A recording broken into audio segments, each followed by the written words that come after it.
Smilin Ed and his Buster Brown gang. Buster Brown is on the air. The happy gang of Buster Brown is on the air. We laugh and frolic and sing and play. Come on, you buddies, and shout hooray! The air. Hello, kids. Hello, mother. Hello, daddy. Hello, grandmother. Hello, granddaddy. And uncles and nieces and nephews and cousins and brothers and sisters and family. Hey, everybody, this is your old buddy Smilin Ed and all his big Buster Brown gang. Squeaky the Mouse, Midnight the Cat, Brandy the Talking Piano, and Froggy the Gremlin out here in Hollywood, all ready for another good old Saturday whoop 'em up. And now, since we haven't had a grandpa song for quite a while, let's start off with the one so many of my buddies have asked us to sing. Grandpa can fix it, huh? Grandpa is the fixin' man for all our neighborhood. He fixes things so good, I bet you wish you could. No matter what the trouble is, he knows just what to do. Now here is mighty good advice for you.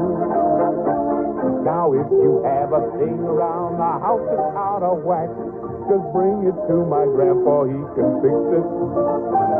Now maybe there's a hole in your old vacuum cleaner sack. Just bring it to my grandpa, he can fix it. When mother's vacuum cleaner wouldn't run or clean a thing, he pushed a little gadget and you should have heard it sing. Why, the doggone thing ran backwards, now there's dirt on everything. Bring it to my grandpa, he can fix it. Now if you'd like to know why your piano's out of tune, just bring it to my grandpa, he can fix it.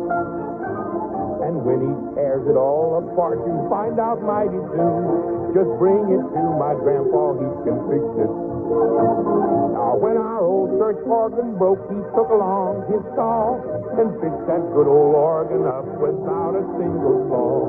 And then they sang a hymn and it played turkey in the straw. Bring it to my grandpa, he can fix it.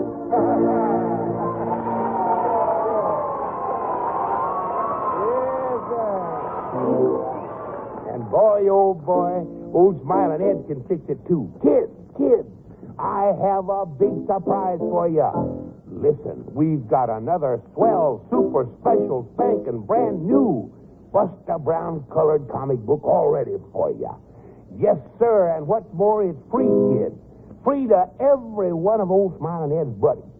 Yes, sir, all my buddies like the first three comic books so much, the swell folks who make Buster Brown shoes want Smilin Ed's pals and sweethearts to have another one. And say, kids, just wait till you see it. All in color, jam-packed with exciting stories, and the funny songs like the one I just sang. So scoot right on over to your friendly Buster Brown shoe man today, kids, and tell him, Mr. Shoeman, I'm one of Smilin Ed's buddies, and I'd like my free copy of Smilin Ed's own Buster Brown comic book. Oh, you betcha, kid. That's all you have to do. And say, buddy, you better hurry before all the comic books are gone. Because old Smilin Ed wants every one of his buddies to get his copy. You betcha. And now I'll put on my roller skates and kick a tune on my bottles. I will. Froggy, you know this isn't the time for you to kick a tune on your bottles. Why do you aggravate me like that? Because I'm a gremlin, I am. Well, I guess that's the truth. You try to behave yourself, young man. First, I'm going to tell our big play-acting story. And then, listen, I have a big surprise for you. What is it? Well, you just wait and you'll see. I'll bet it's that funny-looking little girl outside it is. Froggy, now you keep still. I want this to be a surprise. Must I come in now? No, not now. My goodness. That little girl is going to ruin my surprise. I think I'll start our big story right away before she lets the cat out of the bag. Midnight, I wasn't talking about you. Everybody keep still now while I tell our story.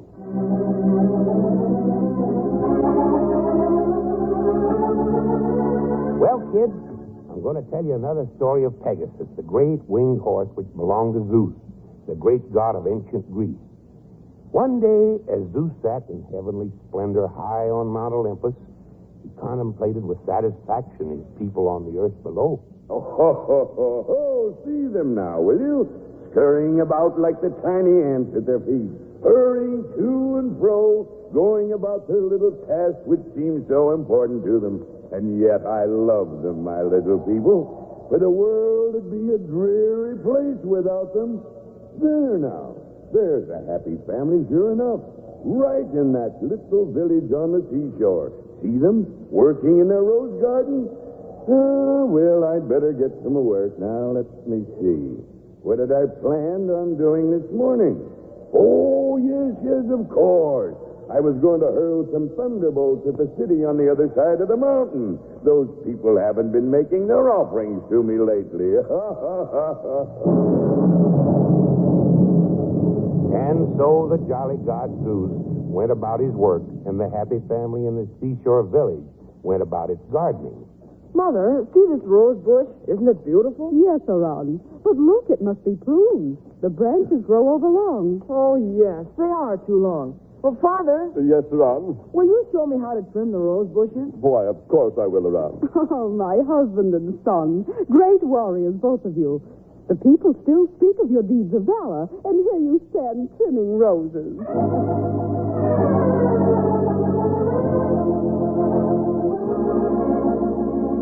And so, as you see, everything was peaceful.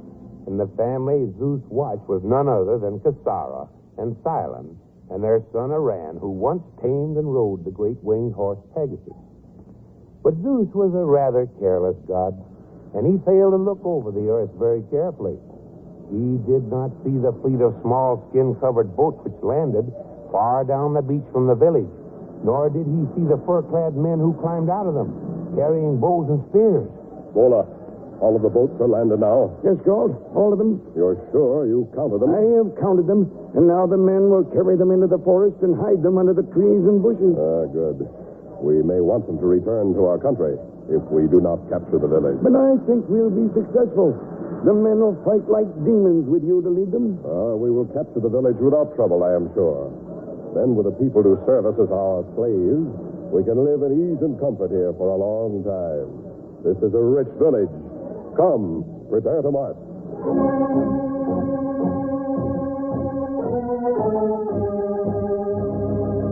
A barbarian horde, and landed on the beach just a few miles down from our village, and the peaceful inhabitants entirely unaware of it. Well, kids, the battle was short, and the Greeks were quickly captured. Many of the Greek warriors fled to the forest so that they could carry on the fight later. Young Aran was one of these. Finally, many miles from his village, high on the slopes of Mount Olympus, he fell asleep under a great tree. And he didn't see three gray, gaunt shapes slinking toward him under the trees. Meanwhile, Zeus sent his thunderbolts against the people of that distant city. There now, I think that'll punish these city people about enough. Perhaps now they'll make a few more offerings to me. Now, let me see. What did I do with that last thunderbolt? What's this? Oh, what a fool I am. I've knocked the front pillars out of my own temple. Oh, well, perhaps it's... Oh, what's this in the forest of Mount Olympus? A lad sleeping, and wolves creep up on him. Why, it's the lad of the rose garden. Why, Oh, I'd better look at that village. By my beard, look at it, overrun with barbarians. And that lad in the forest, why does he look so familiar? Of course, he's the boy who was crippled. The lad who turned into such a great little warrior when I loaned him Pegasus. Why, then, that's the answer. Pegasus! Come, Pegasus, you go to aid a friend again.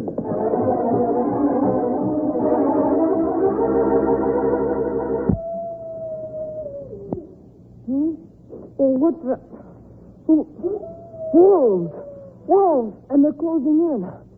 I wish I had a bow and arrows. I found a stone. Now then, Skulker, we'll see if I can hit that hard skull of yours. There. At least I've made you retreat, but how long can I keep this up? I cannot kill the wolves with stones. I can only drive them back. But soon they'll gather courage and attack me all together. Then I'll be... What is that sound? It seems familiar to me. Why, it sounds like... No, it can't be. But it is. Pegasus, my beautiful winged horse. He's come back to me. Pegasus, here I am. Oh, Pegasus, I'm glad to see you. And about your neck, a golden bow and the golden arrow thunderbolts of Zeus. Well, we'll know where to use them. Up, Pegasus, up.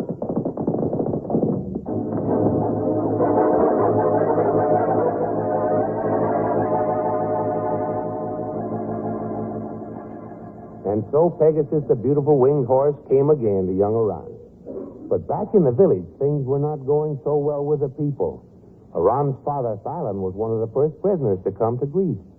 He was taken before Gault, the barbarian chieftain. Well, and who are you? I am Thailand, Greek warrior. Warrior, eh? It did you little good. It is hard to fight cowardly rats who enter a village suddenly and without warning. Furthermore, we were outnumbered 10 to 1. But there are many of your fur-clad savages who will never fight again. Silence. Bola, why is this one brought before me? He's a troublemaker. He was caught trying to get the prisoners to break their prison and fight again. A rebel, eh? We'll take him into the public square and shoot him with 100 arrows, so that these Greeks shall know it is dangerous to cross Gulf of the Barbarians.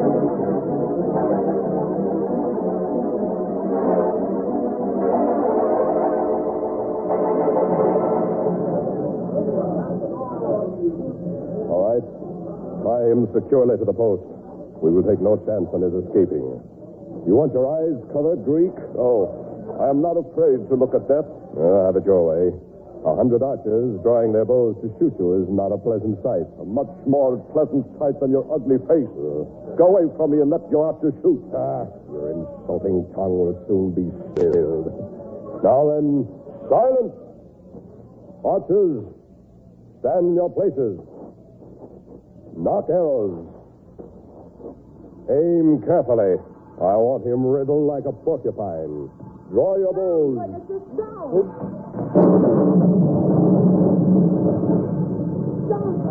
Down quickly before more soldiers come. That is Father. Father, it is you. They were about to shoot you. Run. Again, you and the winged horse saved my life. Quickly, boy. Untie me. We must get away and plan the rescue of your mother and the freedom of the village. There. You are free, Father. Hurry, Mount Pegasus behind me. He'll carry us to safety. All right. Ready? There. I mounted. Hold tight, Father. Up, Pegasus. Up.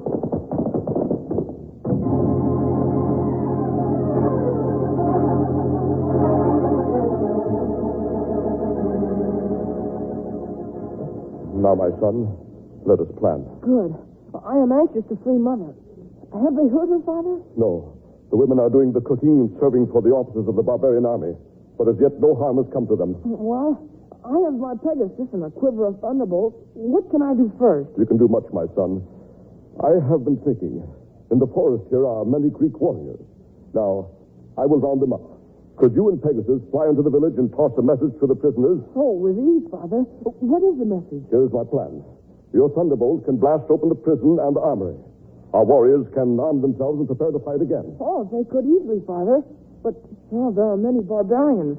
Would the men get to the armory, or would they all be shot before they could run to it? That is where my little forest army will come in. We must lure as many barbarians as possible out to fight. Oh, it is a good plan, Father. Pegasus and I are ready.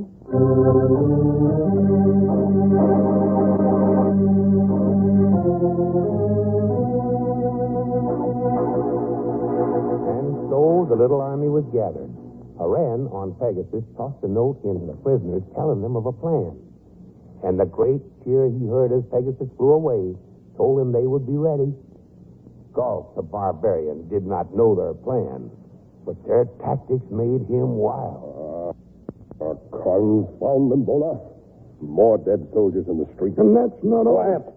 Arrows that come from nowhere, shot by no one. They skulk in the forest, come out at a time to shoot one arrow, kill one soldier, and then disappear. There's more than that, because... Silence. Already 50 of my best soldiers are dead. We must Stop it, Bowler. You must find these forest fighters. It goes, I've been trying to tell you. They want us to fight them. Here, a message was shot into the village on an arrow. A message? From the Greeks? What does it say? They challenge us to a battle. They say we're cowards and afraid to fight in the open. Cowards? By the gods of our forest, I'll show them. Does the message say when and where they will be? It does, Galt. They'll be in sight of the village. The long plain that borders the forest of Olympus a mile from here. At sunrise tomorrow. All right. Call out the men. I will dispose of these fools myself. But you'll not take all the men? Most of them. I'll leave a guard. What can the prisoners in the village do? Nothing.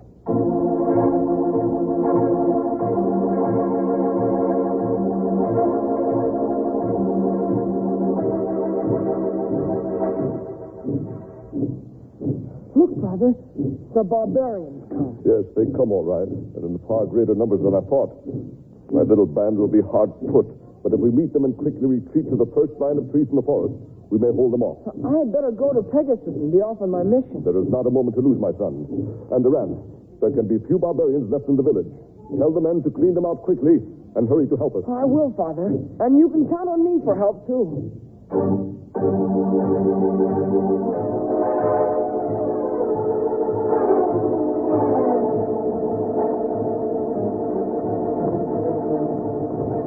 Now, Pegasus.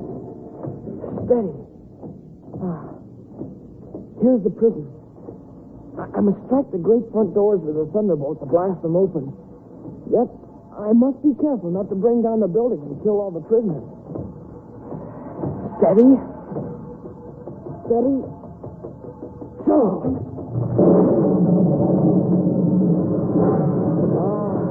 They come. This way, men! On! To the armory! On, Pegasus. Here is the building. Steady, Pegasus. Steady. Go. On, men. On and hurry to the battlefield. Pegasus and I will take care of the guard. Here come more guards. On, Pegasus. On.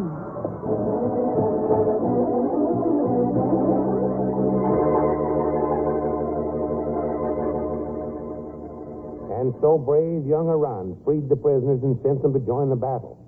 Suddenly a soldier ran into the village crying for reinforcements, and Aran realized he and Pegasus were needed on the field of battle. And then he realized that his quiver of thunderbolts was empty. Quickly he drove Pegasus to the ground. He snatched up a common arrow, remounted, and urged Pegasus toward the nearby battle. On, Pegasus. On. Faster, my white beauty. Oh, I hope we are not too late. And I hope my plan will work. Not a thunderbolt left. But perhaps with this arrow... Well, here, Pegasus. Down. Down quickly. Steady, Pegasus. Steady. Oh! Stop your fighting! Barbarians, listen to me!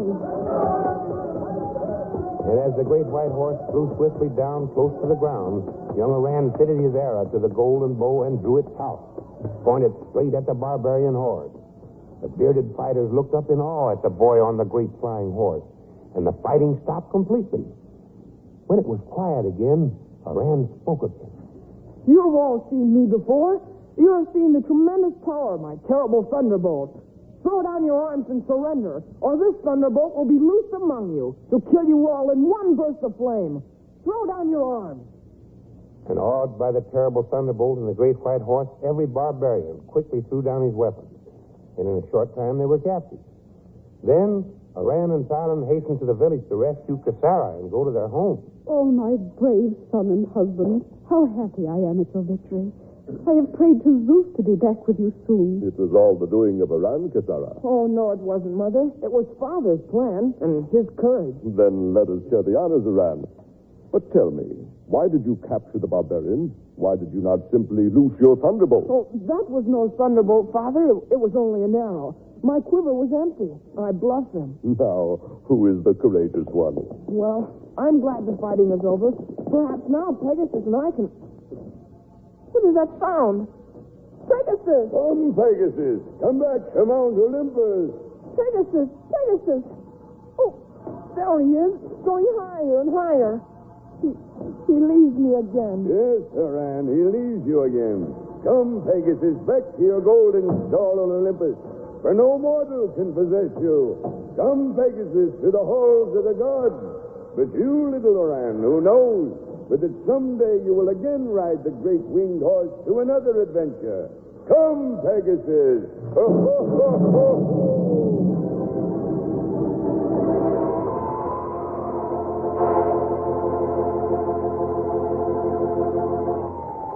Yes, sir. I knew you kids would like that story.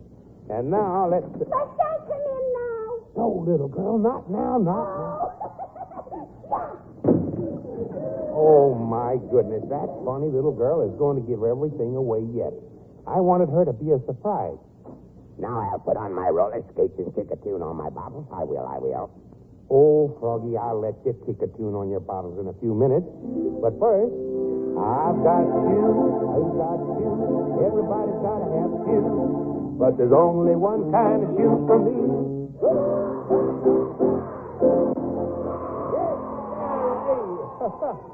All my buddies can have those good old Buster Brown shoes. And my buddies are not going to forget to skedaddle right over to their friendly Buster.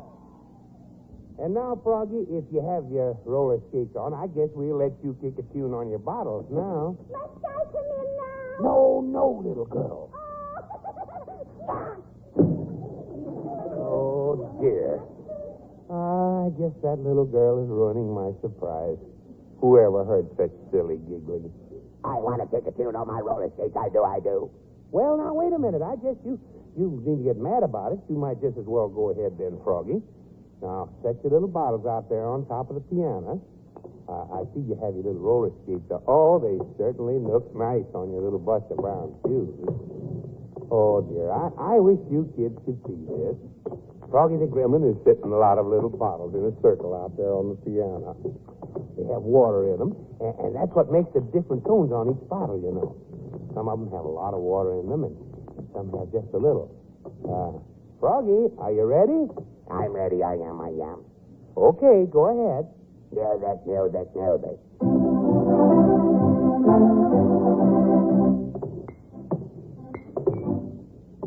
Oh, my, isn't that cute, kid? He skates around that circle of bottles. Look, when he kicks a bottle, with his skates, it makes a tone. Wonder if we can figure out what he's playing. Listen. You get it, kid? He's playing Pop Goes the Weasel. I'm a good tune kicker. I am. Now, look out, Froggy. Don't try to get too fancy there. You slip and fall. I never fall. I don't. Look out. You're skating too fast. Oh, my goodness. I knew you were going to fall. Oh, me. Oh, my. Well, you shouldn't have been showing off that way. I will. What are you going to do now, Froggy? Put on another bottle or two? I'll break them all. I will. Oh, quit that, Froggy. Quit picking up those bottles.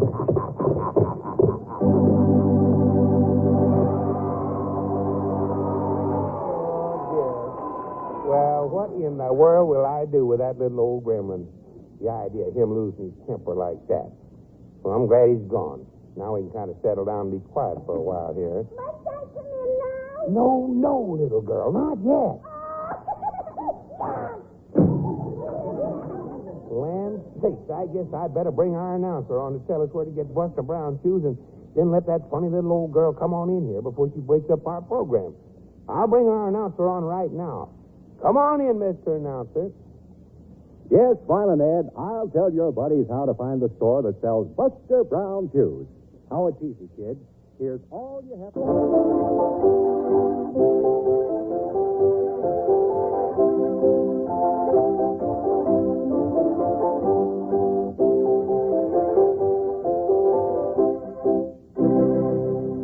Yes, sir, buddies. We've got to know right where to get Buster Brown shoes.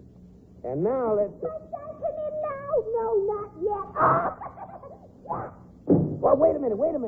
You can come in now, little girl. Well, make up your mind. mine. Oh, for goodness sake. Well, come over here, young lady.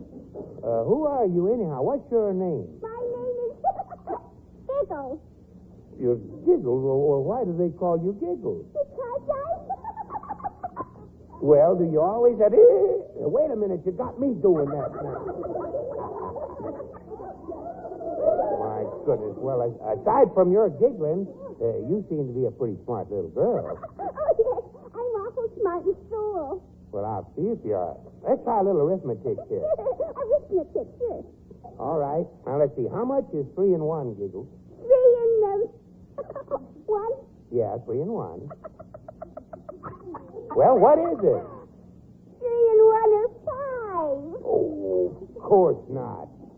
3 and 1 are 4. Oh, yeah. I got 2 and 2 are 4. Oh, for goodness sake. I think she's kind of screwy there. I don't think you know much about arithmetic, Giggles. Let's put it another way. Suppose you and I were out fishing now, and I caught 3 fish, and you caught 1 fish. How many fish would we have? You caught 3 fish. That's right. I caught 1 fish. That's right. How many fish would we have together? We'd have 6 fish.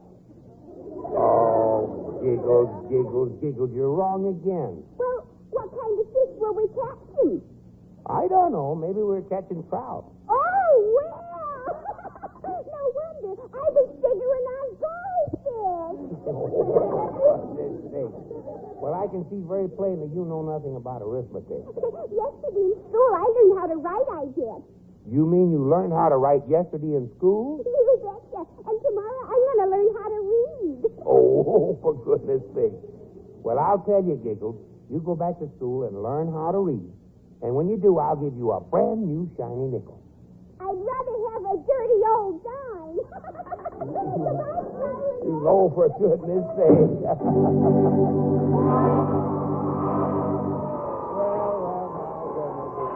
The funniest little girl that's ever been in here. I kind of hope she comes back again, don't you, kids? And now, you betcha. And now has everybody had fun around here today, huh? Oh, that's fine. Okay, buddy. But be sure to tell every kid you meet about our program next Saturday because we're going to have some big doings in here.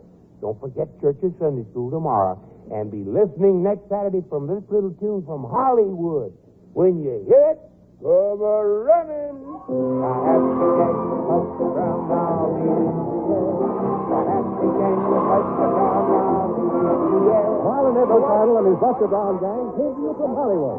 Stories and direction by Hobart Donavan. Ed McConnell's material is written by himself. Included in the cast were June Foray, Joe Field, Ken Christie, Wendall Noble, and Conrad Binyon. This is Archie Presby speaking. This is NBC, the National Broadcasting Company.